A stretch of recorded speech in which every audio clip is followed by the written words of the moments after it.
Hello, Substack, and welcome to the inaugural episode of the Command Post podcast.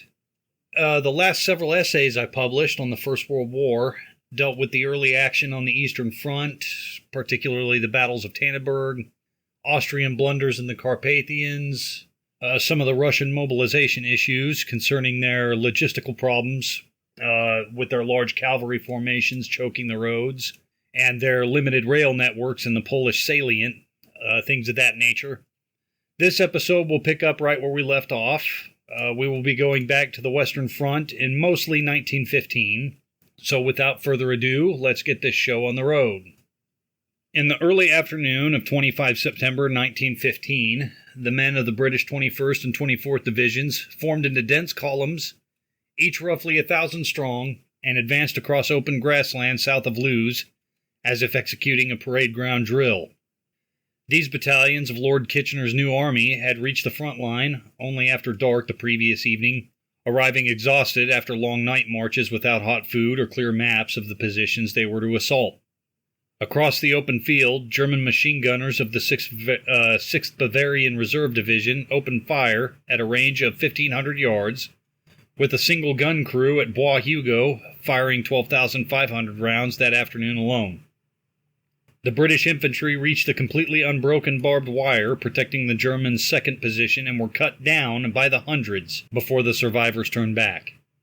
This scene of valor dissolving into slaughter was the visible result of a defensive system that terrain, doctrine, and command friction had rendered extraordinarily resilient by the autumn of 1915. The disaster south of Loos exposed a technological and organizational deadlock that confronted commanders across the entire Western Front, including Field Marshal Sir John French and his French counterpart General Joseph Joffre. Following the German retreat from the Marne the previous autumn, General Erich von Falkenhayn had ordered his armies to entrench on the best available high ground, shifting the conflict from a fluid war of maneuver to a static war of positions. The fundamental tactical problem of 1915 was to discover how an offensive force could break through a fortified defensive belt when the destructive power of modern field artillery lacked the weight to destroy deep earthworks, and field communications relied entirely on vulnerable telephone cables that severed during the initial bombardment.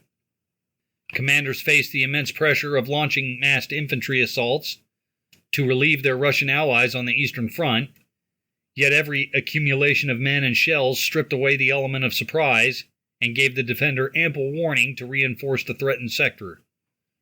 Consequently, the core dilemma of the campaign centered on whether any operational method could overcome the inherent superiority that modern weaponry granted to a prepared defense.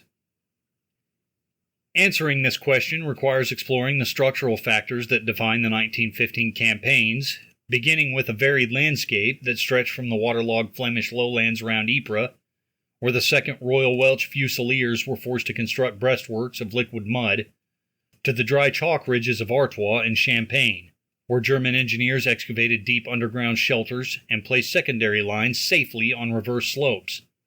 Against these geographic barriers, the Allied strategic design coordinated at Chantilly sought to strike simultaneous blows against the northern and southern shoulders of the great German salient to sever the vital rail communications sustaining the occupying armies. Yet from the British assault at Neuve-Chapelle in March to the surprise deployment of chlorine gas at Langemarck in April, and finally the massive autumn offensives, every attempt to break the line encountered identical structural frictions.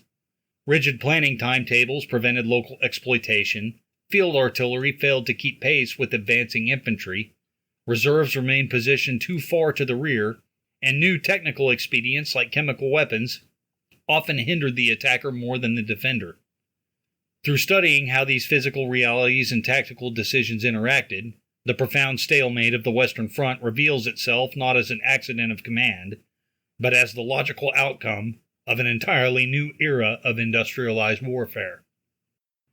The geographic disposition of the Western Front in the winter of 1915 was not an arbitrary line drawn across a map by general staffs. It was a direct manifestation of the underlying European terrain. The 400-mile line of trenches that stretched from the North Sea coast to the Swiss border cut across vastly different geological zones each imposing distinct physical constraints on the armies that occupied them. These variations in soil, elevation, and drainage didn't just dictate the daily miseries of the frontline soldier. They governed the structural architecture of the fortifications, the effectiveness of artillery bombardments, and the ultimate feasibility of offensive operations. Across this vast front, the landscape divided itself into sectors where earthwork construction was an agonizing battle against liquid mud, and areas where the subsoil permitted the creation of subterranean fortresses. In the low-lying plains of Flanders, the operational environment was entirely defined by an exceptionally high water table that lay only a few inches beneath the surface. During January 1915, near the valley of the rising Loos River, the British 2nd Division confronted a landscape where digging a standard 6-foot deep trench was physically impossible, as the excavations filled with water as fast as they could shovel. Confronted by this, the 2nd Battalion Royal Welsh Fusiliers was forced to abandon conventional entrenchment altogether and build upward, constructing massive breastworks above the natural ground level to shield themselves from view. This architectural shift demanded an immense, exhausting expenditure of manual labor.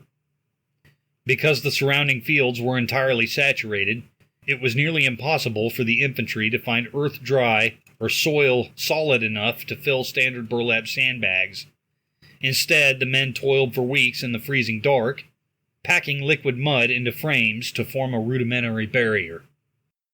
The logistical strain of maintaining these above-ground breastworks required a continuous nightly supply chain from the rear echelons to the front line.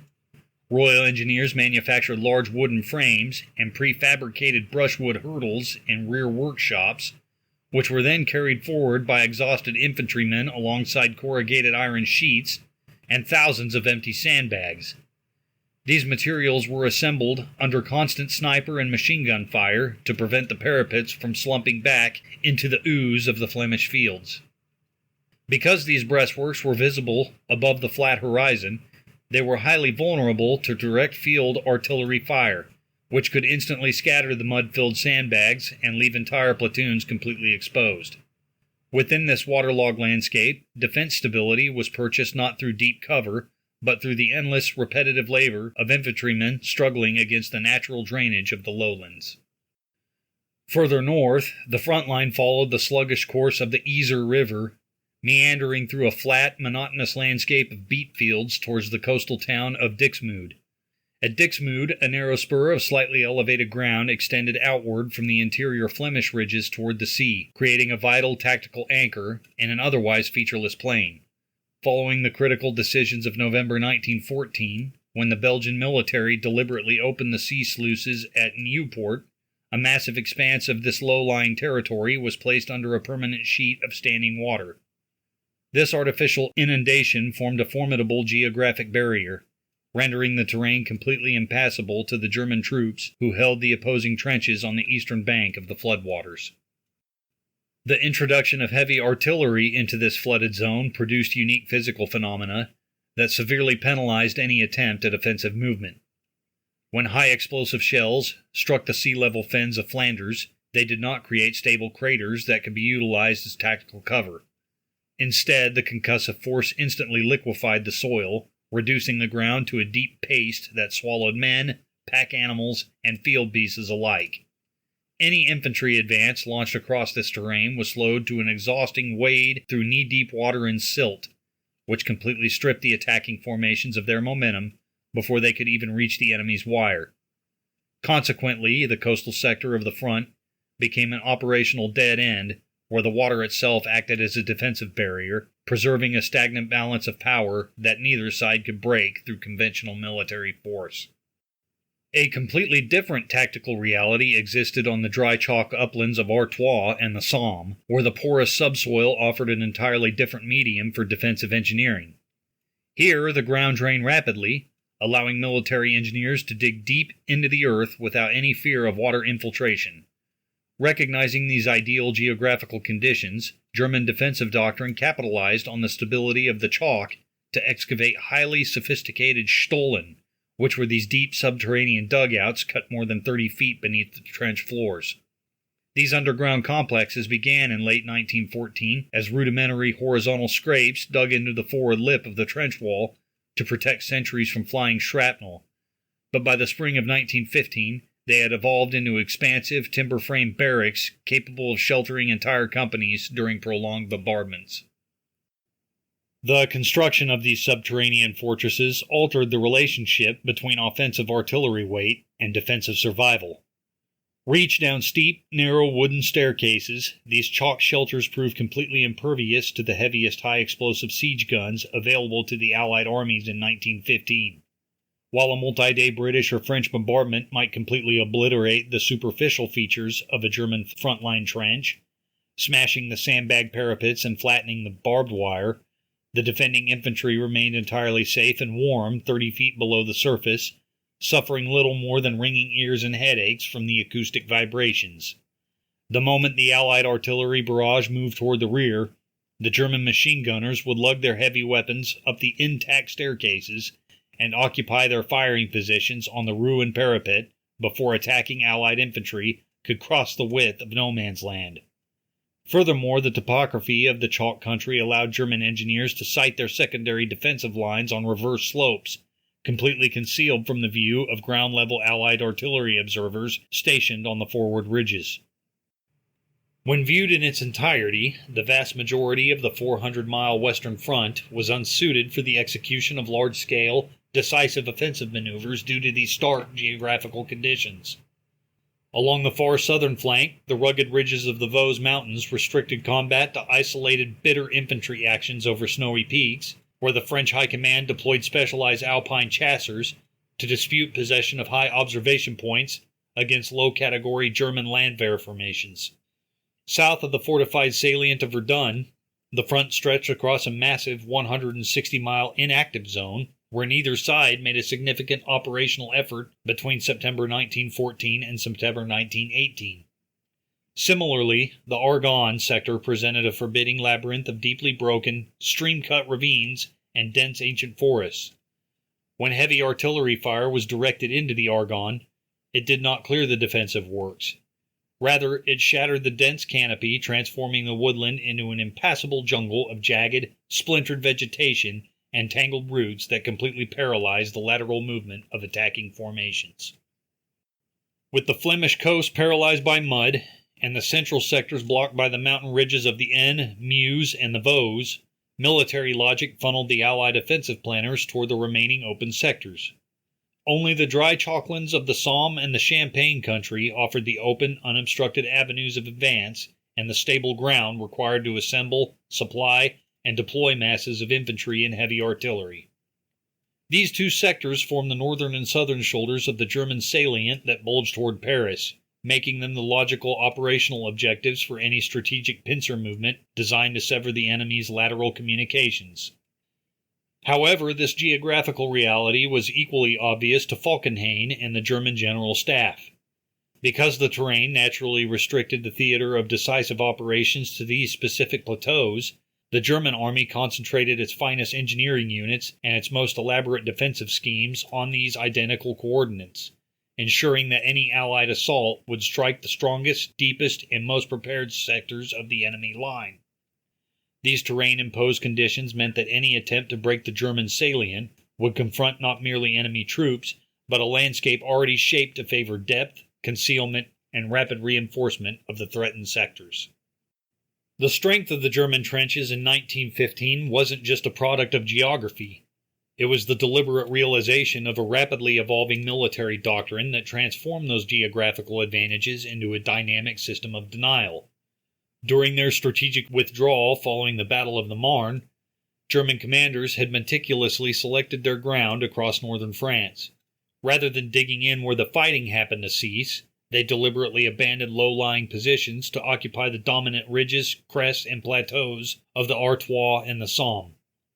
This careful selection granted the German army permanent observation advantages over the Allied forces. However, Falkenhayn recognized that holding high ground was insufficient if the infantry formations merely clung to a static line. To absorb the shock of the Allied offensives, the German military elite codified a system designed to rapidly neutralize local penetrations before the attacker could exploit them. The foundational blueprint for this system was crystallized in Falkenhayn's comprehensive tactical instruction issued on 25 January. This directive laid down an unyielding operational principle. The forwardmost trench was to be treated as the main line of resistance and must be held at all costs. Falkenhayn strictly decreed that secondary positions dug further to the rear were to be treated as a precaution rather than a baseline for retreat.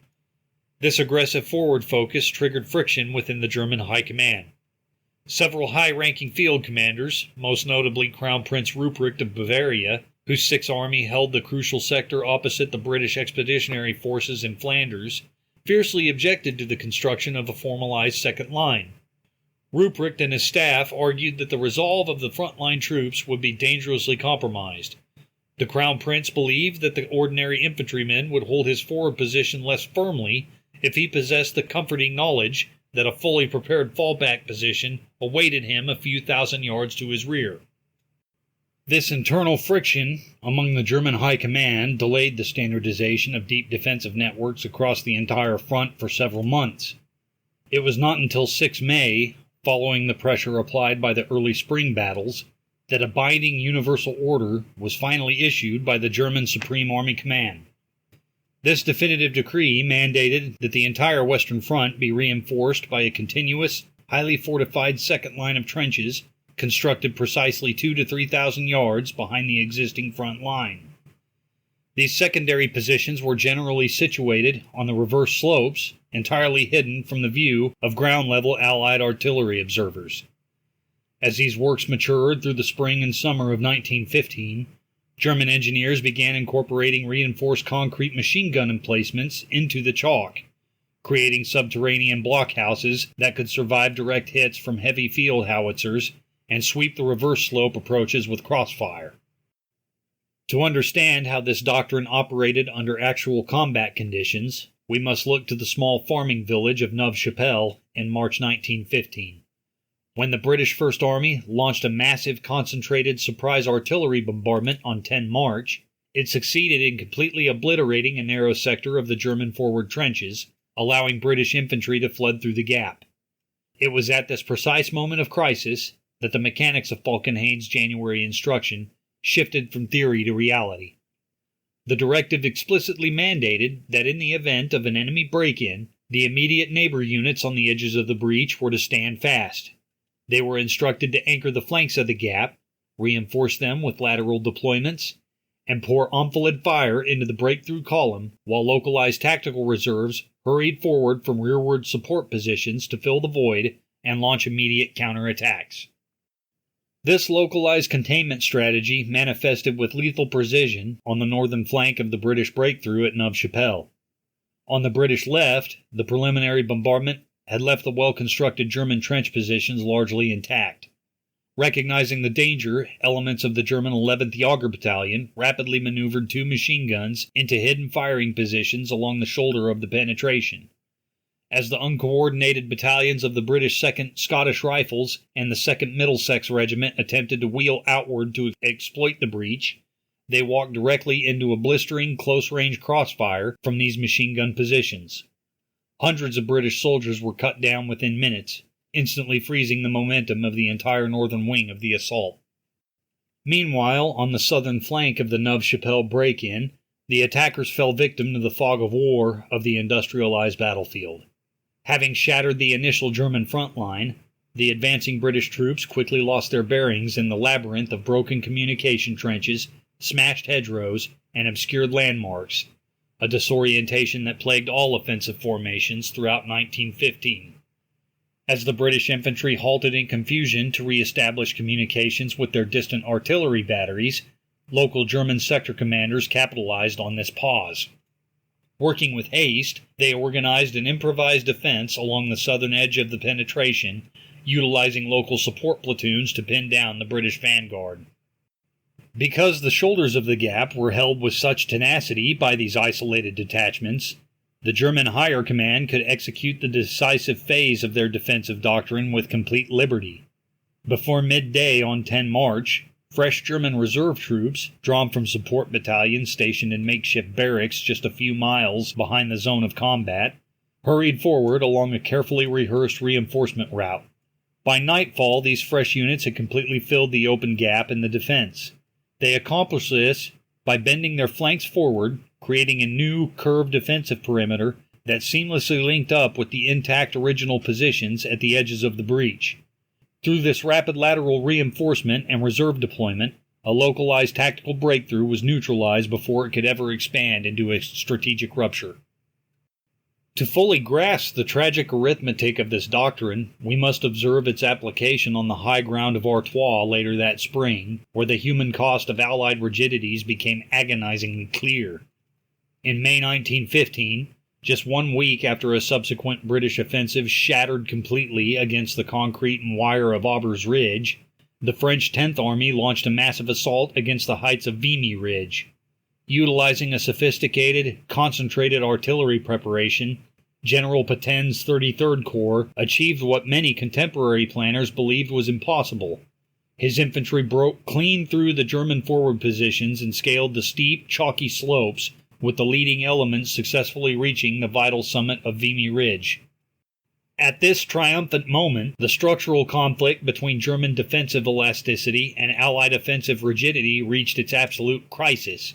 Although the French infantry successfully held the physical summit of the ridge, they were utterly exhausted, depleted of small arms ammunition, and completely severed from the support of their field artillery. To secure the crest against the inevitable storm, they desperately required fresh exploitation reserves to move up and consolidate the position. However, the French High Command, operating under a highly centralized and inflexible operational plan, had positioned their primary reserves 6 miles to the rear. Moving these masses of infantry forward on foot meant navigating miles of communication trenches that were already catastrophically choked with lines of wounded men, returning runners, and incoming logistics parties. The German defensive system operated on entirely different parameters of time and space. German tactical reserves, stationed close behind the reserve slopes of the ridge, were mobilized instantly by local divisional commanders without waiting for formal, time-consuming authorization from Supreme Army Command. These fresh German units sprinted up the hidden reverse slopes of Vimy Ridge, launching a ferocious counterattack precisely as the French vanguard was attempting to dig into the hard chalk of the summit. Reaching the crest before the distant French reinforcements could even arrive at the base of the ridge, the German counter-assault drove Petein's men back down the slopes they had just conquered at such terrible cost. This decisive action demonstrated that proximity of tactical reserves and speed of execution mattered far more than the initial success of an infantry assault. The cumulative effect of this doctrine was that even when Allied infantry achieved a local penetration, the window for exploitation closed before higher command could authorize changes to the original plan or move reserves forward through congested communication trenches. If we go back to January 1915 for a moment, the operational stalemate across the Western Front had forced the French High Command to look beyond the immediate mud and wire of the trenches. Relocated to the relative seclusion of the Château de Chantilly, the French operations staff began to deconstruct the German occupation not as a continuous impenetrable wall, but as a massive vulnerable geometry. When they studied the map, they saw a great salient, a deep protruding bulge of German-held territory that thrust toward Paris, carving into the heart of northern France. This salient was not merely a territorial claim. It was a complex military organism that required a constant, heavy infusion of men, munitions, and supplies to survive against the mounting pressure of the Allied armies. The French staff realized that the continued existence of this salient depended entirely on the German railway network. The German forces in the field were tethered to 3 distinct rail systems that snaked back across the Rhine into the industrial heartland of Germany. The southernmost system was relatively short and easily shielded by the mountainous terrain near the Vosges, making it a difficult target for disruption. However, the 2 northern systems, the arteries that sustained the German armies holding the sprawling front between Flanders and the Meuse, were exposed, vulnerable, and absolutely essential. If either, or preferably both, of these logistical lifelines could be severed, the German armies trapped within the salient would be forced to conduct a massive, humiliating retreat. To the French planners, this was the key to restoring the war of movement. If they could collapse the rail communications, they believed they could force the Germans back into the open, where the Allies' superior numbers and artillery resources might finally achieve a decisive, war-winning result. This assessment of German railway dependence gave birth to a strategic doctrine that would define the Allied effort for the remainder of the war. During the planning sessions held in January, the French strategists at Chantilly coordinated with their British counterparts at General Headquarters in Saint-Omer to finalize a joint operational framework. The strategy was clear. They would mount simultaneous offensives against the two shoulders of the German salient. In the north, they would strike against the ridges surrounding the Douai plain, specifically the Aubers and Vimy ridges, which physically shielded the northern rail lines. While in the south, they would hammer against the heights of Champagne, which guarded the critical Mézières-Herson rail artery. The theory was simple but ambitious. By applying crushing pressure to both shoulders of the salient, they would force the German High Command to commit their reserves to two disparate points at once, theoretically leading to a breakdown in their logistical flow and potentially trapping the German forces within an impending encirclement. This agreement to strike at the shoulders of the German position established a structural pattern for the Allied war effort that would repeat for the next 3 years. It was a plan that would dictate the cadence of the fighting in the coming autumn, define the major campaigns of 1917, and eventually contribute to the final successful Allied offensives of 1918. Only in 1916, during the Battle of the Somme, would the Allied command deviate from this pincer logic to strike at the center of the German line. But in the winter and spring of 1915, the objective remained the shoulders. It was a rigorous, evidence-based plan that sought to weaponize the vulnerability of German supply chains, turning the very geography that allowed the Germans to occupy France into the instrument of its undoing. However, the execution of this strategy necessitated a level of coordination that stretched the fragile Allied coalition to its absolute limit. By early June, the strategic situation had evolved, demanding an even tighter synchronization between the two national armies. On 4 June, Joffre met with Field Marshal Sir John French, the commander of the British Expeditionary Force. Joffre brought with him a demanding new requirement. He needed the British to expand their sector of the front line, taking over several miles of territory currently held by French troops. Joffre's objective was to free up the French Second Army, which was then undergoing a reorganization under the command of General Pétain. Joffre intended for Pétain's fresh, revitalized units to spearhead the upcoming Champagne phase of the pincer offensive, an operation he viewed as the critical southern blow. This demand for the British to extend their line was a significant operational commitment that placed immense strain on the British Expeditionary Force's reserves and logistics. Sir John French, while wary of the resource cost, recognized the strategic necessity. The goal was to concentrate enough force at the shoulders of the salient to finally rupture the rail arteries that fed the German front. The planners in both the French and British headquarters were not underestimating their enemy. They were betting on the belief that a massive, synchronized application of force could overcome the defensive adaptations they had observed on the ground. Yet the gap between this strategic conception and the operational reality on the battlefield remained the great, unaddressed variable of the war. The Chantilly conception was neither vague nor unrealistic in its diagnosis of German logistical dependence. They were correct that the German armies required these rail systems to survive. Its fundamental limitation, however, lay in its assumption that the attacker could achieve sufficient surprise, concentration, and speed of exploitation to actually sever those lines before German defensive doctrine and terrain-enabled defenses could restore the situation.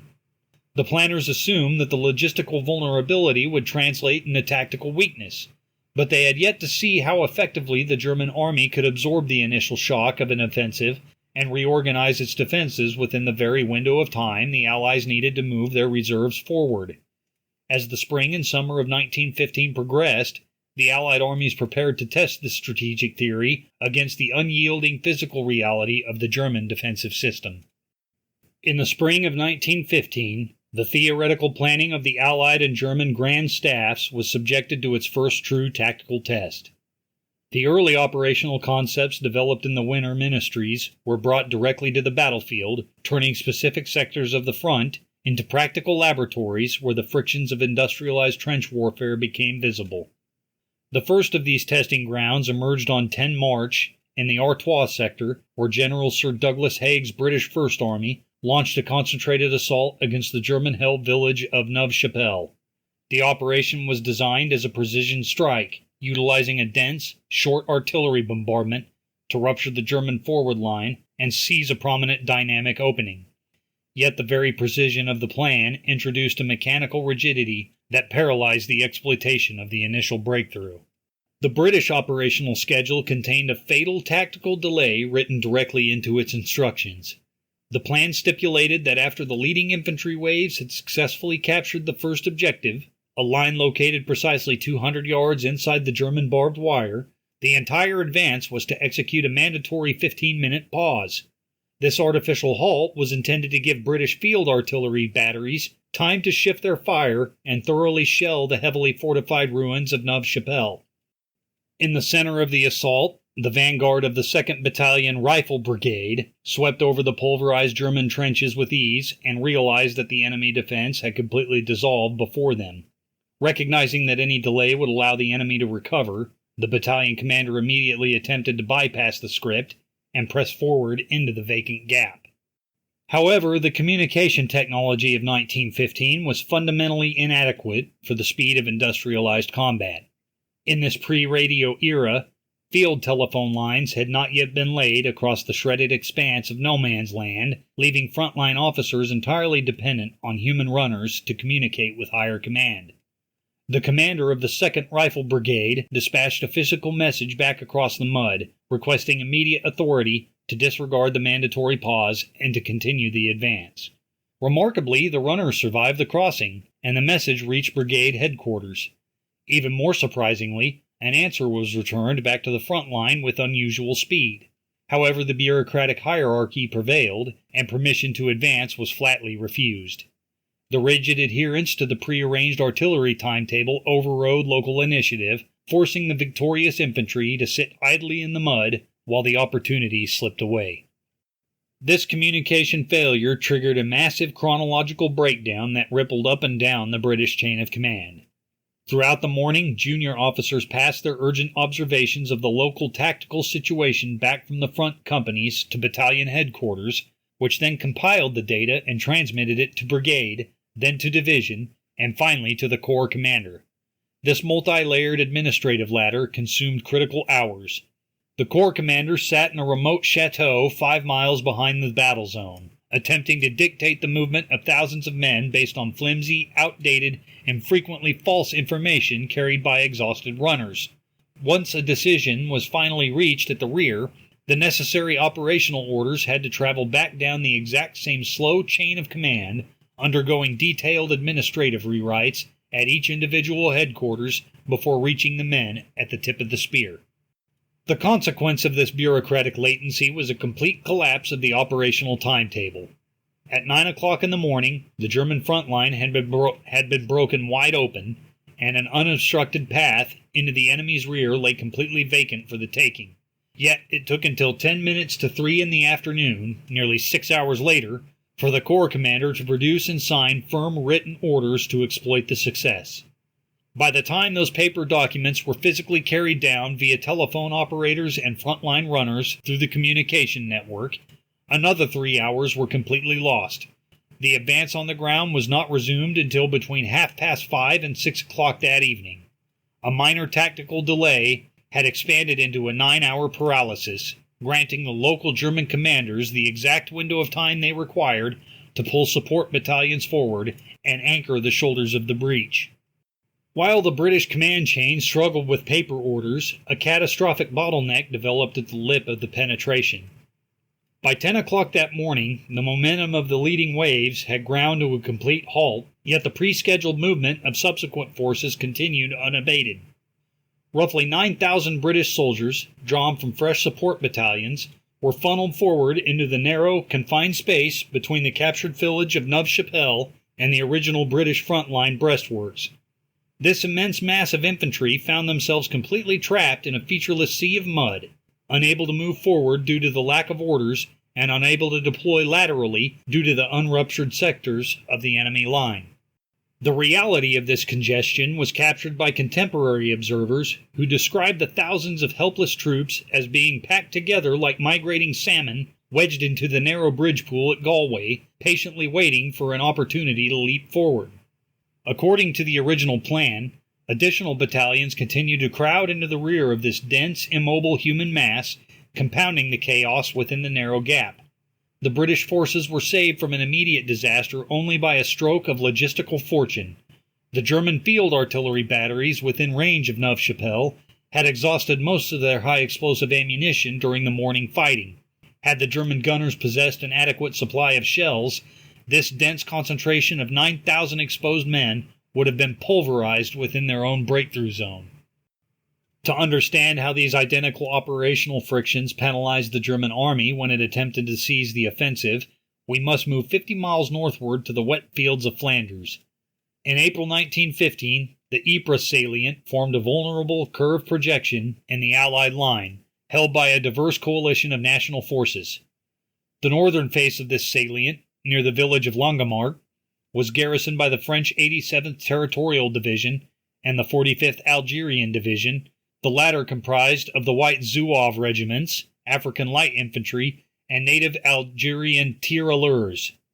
Directly adjacent to these French formations lay the freshly arrived Canadian Division, while the remaining southern sectors of the loop were held by three regular British infantry formations, the 5th, 27th, and 28th Divisions. Opposite this crowded Allied enclave, the German Fourth Army prepared a radical technological intervention designed to break the tactical deadlock through chemical weapon deployment. Throughout the early spring, German pioneer units had secretly emplaced 6,000 specialized steel cylinders along their front-line trenches opposite Langemarck. These cylinders contained a total of 160 tons of pressurized liquid chlorine gas. The German High Command viewed this chemical agent not as a strategic weapon, but as a localized tactical tool to clear the enemy trenches without enduring heavy infantry casualties.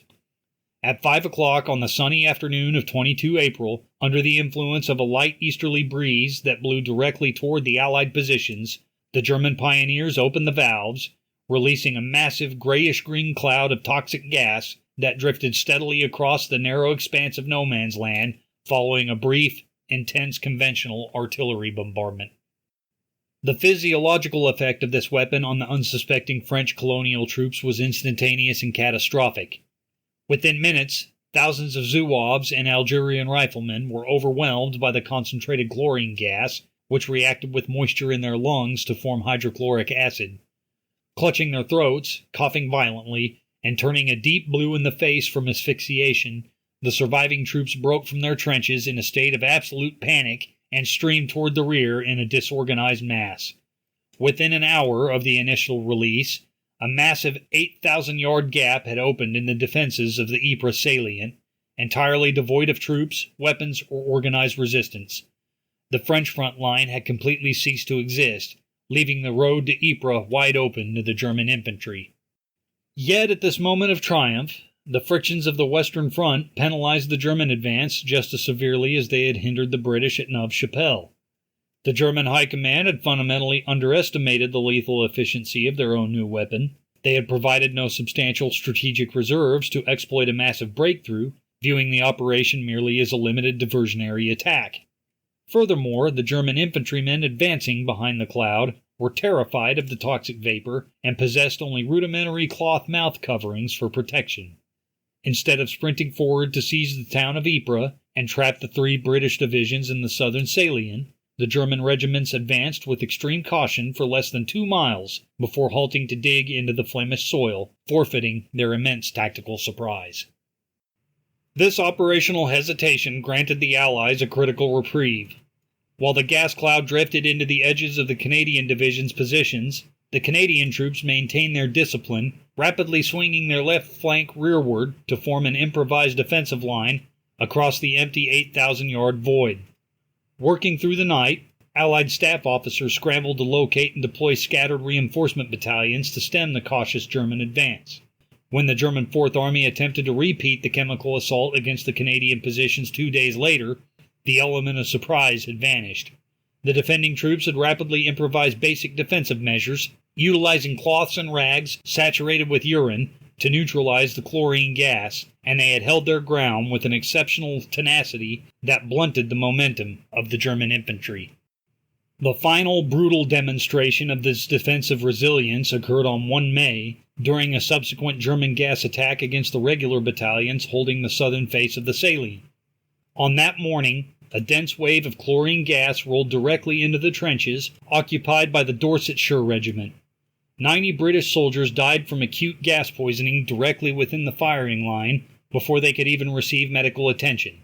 Of the 207 men who were successfully carried back to the nearest advanced dressing stations, 46 died almost immediately upon arrival, and another 12 endured long, agonizing suffering before succumbing to the internal chemical burns. Yet, despite this horrific trauma, the surviving companies of the Dorsets refused to abandon their parapets, holding the line through a display of almost inhuman devotion to duty that shattered the oncoming German infantry waves. These bitter spring episodes established the recurring structural pattern that would dominate the remainder of the campaigns of 1915. Every major operation demonstrated that an initial tactical success, whether achieved through a concentrated artillery preparation or the introduction of novel chemical weapons, could easily conquer hundreds or thousands of yards of enemy ground within the opening hours of an assault. However, this initial surge was invariably followed by a rapid, elastic restoration of the line by the defenders' local reserves, combined with a systemic inability on the part of the attacker to bring their own exploitation forces forward through the mud and chaos in time to prevent that restoration. The chemical attacks at Ypres, for all their dramatic and terrifying novelty in opening a massive physical breach, ultimately conformed to the exact same structural and communication constraints that had paralyzed the British infantry inside the narrow salient of Neuve-Chapelle. Now that we have analyzed the tactical friction of these spring campaigns, let us examine how the Allied high commands attempted to scale these operations during the twin autumn offensives. By late September, the strategic pincer movement conceived by the Allied high command at Chantilly was ready to be executed on an unprecedented scale. The objective remained unchanged: a simultaneous crushing blow delivered against the northern and southern shoulders of the massive German salient bulging into northern France. In the north, the British Expeditionary Force, now reinforced by the first wave of Lord Kitchener's volunteer civilian formations, would launch an assault near the coal mining town of Loos and Goel. In the south, Joffre would unleash the primary French effort across the open chalk barrens of the Champagne province. These twin autumn offensives were designed to deploy massive artillery preparation and novel chemical operations to finally fracture the German defensive framework and sever the vital railway networks behind the lines. Instead, these campaigns became a vast, tragic laboratory, demonstrating that expanding the scale of an attack merely multiplied the existing structural frictions of the trench system.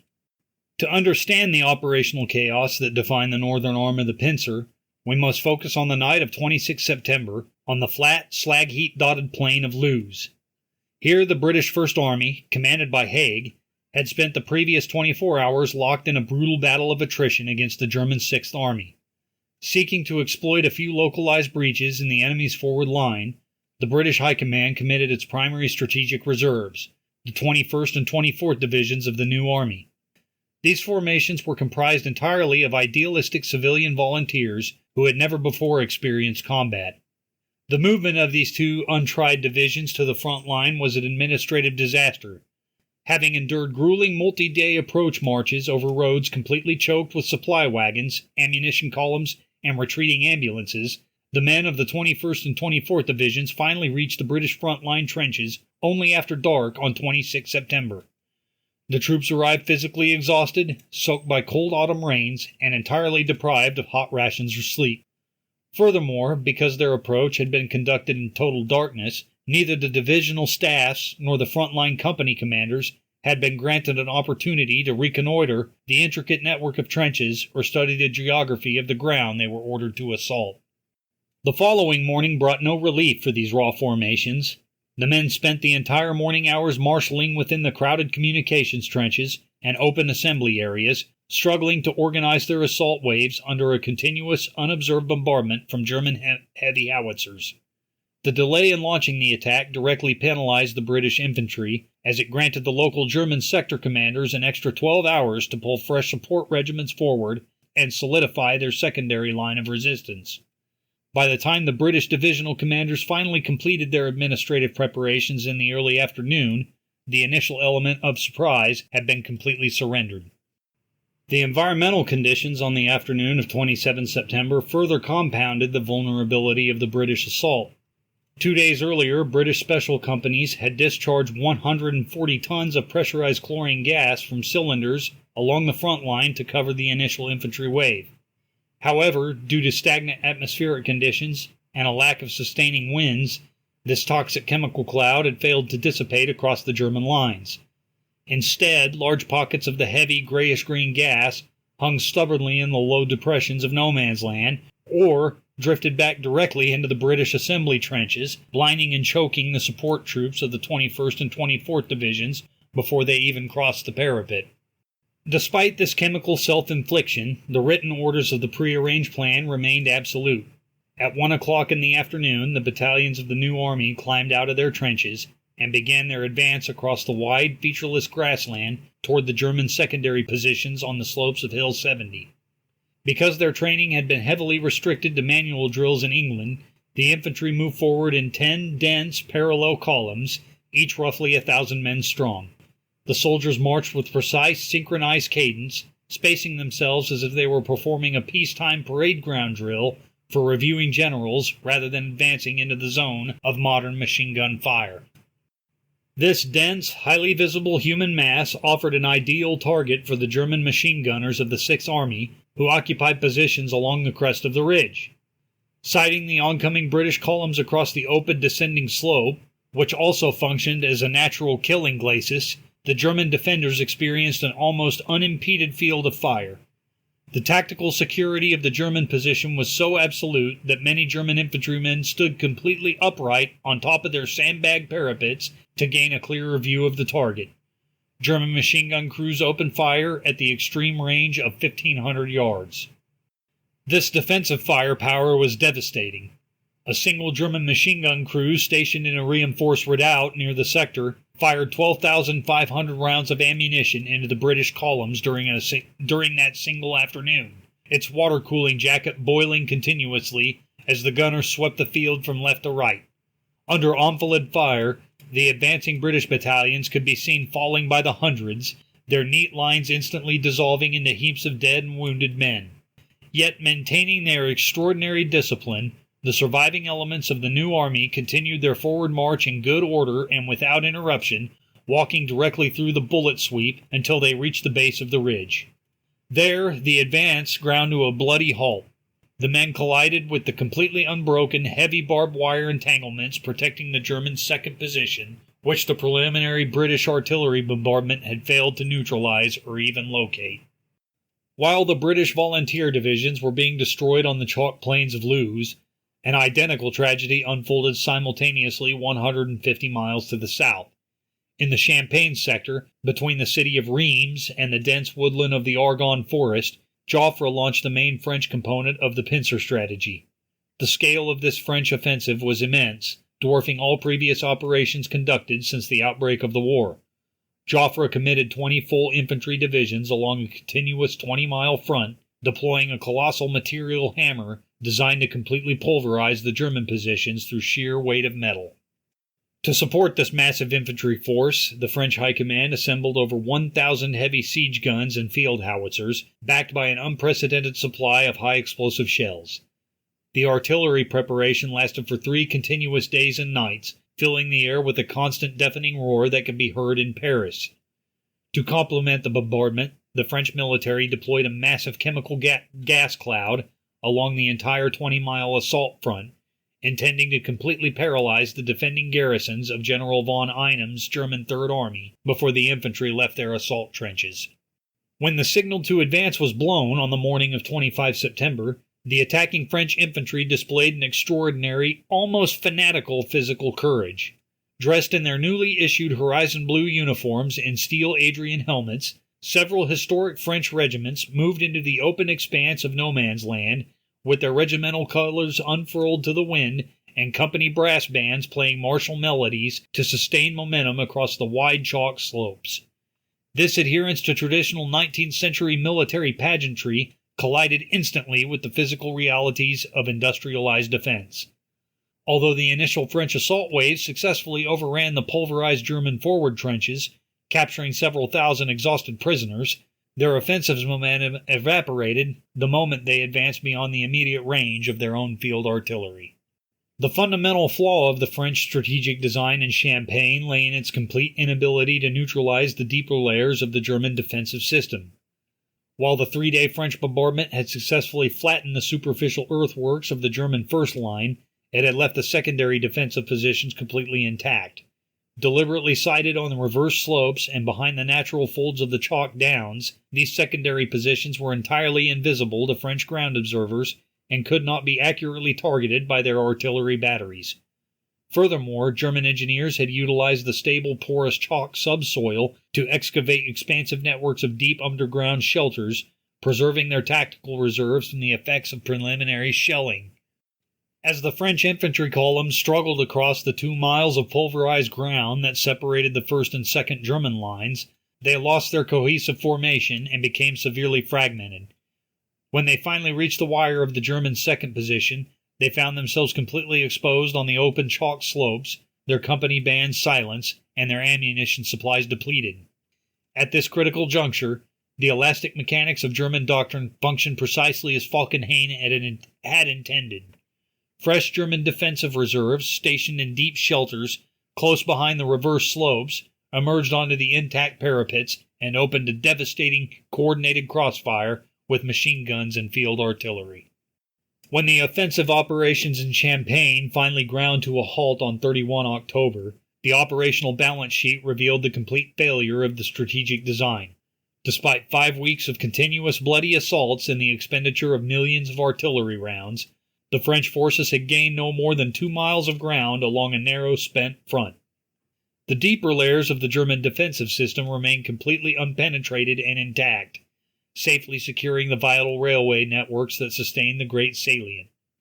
This nominal territorial acquisition was purchased at a staggering cost, with 143,567 French soldiers becoming casualties during the 5-week battle. The terrible experience of the autumn campaigns at Loos and Champagne definitively confirmed that human bravery, tactical discipline, and the introduction of novel chemical agents were structurally insufficient to overcome the inherent advantages possessed by a prepared defender. The German defensive system easily absorbed the immense physical shock delivered against its shoulders, utilizing its deep chalk shelters, reverse slope positioning, and rapid lateral reinforcement to restore the integrity of the front line before the slow, centralized Allied command chains could authorize or execute an effective exploitation. By the end of 1915, the structural pattern of the war was unmistakable. Every offensive, whether British or French, launched in the wet mud of spring or across the dry chalk of autumn, on the low Flemish clay or the high Champagne downs, encountered the identical structural obstacles and produced the same limited results.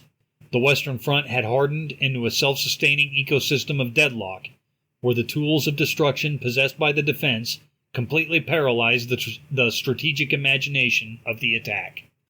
The tactical and strategic paralysis of 1915 was not the result of isolated operational failures, but rather the product of highly integrated defensive systems where geography, doctrine, and command capabilities reinforced one another.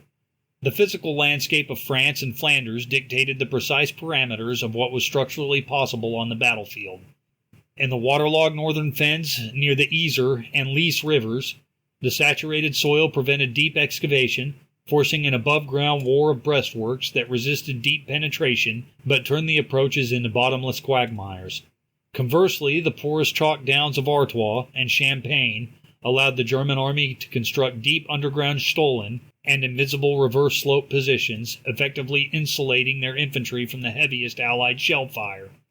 This geological advantage was multiplied by Falkenhayn's defensive doctrine, which used the unpulverized secondary lines to contain penetrations at the shoulders, while local reserves launched immediate counterattacks. Consequently, the strategic logic developed by the French staff at Chantilly, which correctly identified the logistical vulnerability of the German salient and sought to sever its vital rail links through simultaneous pincer movements, invariably foundered against these localized tactical realities. Technical innovations like chlorine gas introduced severe chemical hazards that often fouled the attacker's own trenches, while the rigid multi-layered Allied command chain took hours to relay information from the front line to distant Corps headquarters, ensuring that German defensive reserves could seal a breach long before Allied leadership could exploit it. The tragic campaigns of 1915 ultimately reveal a profound operational asymmetry at the heart of early 20th century industrialized warfare, where the destructive power of defensive engineering completely outpaced the technologies of offensive command and mobility. The year demonstrated that a mature defensive system possessed a built-in elasticity. A prepared defender, utilizing high ground for observation and a doctrine of immediate flank reinforcement, could reconstitute a shattered front line faster than an attacking force could move fresh reserves across a pockmarked no-man's land. This imbalance meant that human courage and tactical discipline were structurally insufficient to achieve a strategic breakthrough. Whether the infantry advanced with regimental colors unfurled across the white chalk of Champagne, or marched in dense parade columns into the machine gun fire at Loos, the result was dictated by the physics of the defensive system rather than the will of the soldiers. The Western Front had hardened into a self-sustaining ecosystem where local tactical successes were almost automatically converted back into a stalemate.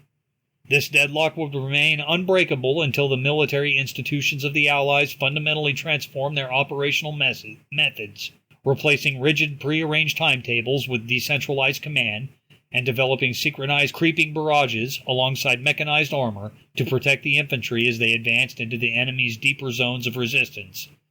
Until those transformations occurred, the strategic designs of the war remained trapped by the material realities of the trenches, purchasing mere yards at the cost of tens of thousands of lives. Thank you for listening to this episode. I sincerely hope you enjoyed this inaugural episode of the Command Post podcast. If you are new and enjoyed this episode, take a moment to subscribe. Also, please share it around. As always, comments are welcome. I'm always glad to hear from everyone, your thoughts, concerns, questions, and comments and the like. Stay tuned for more, and have a great day. Command Post out.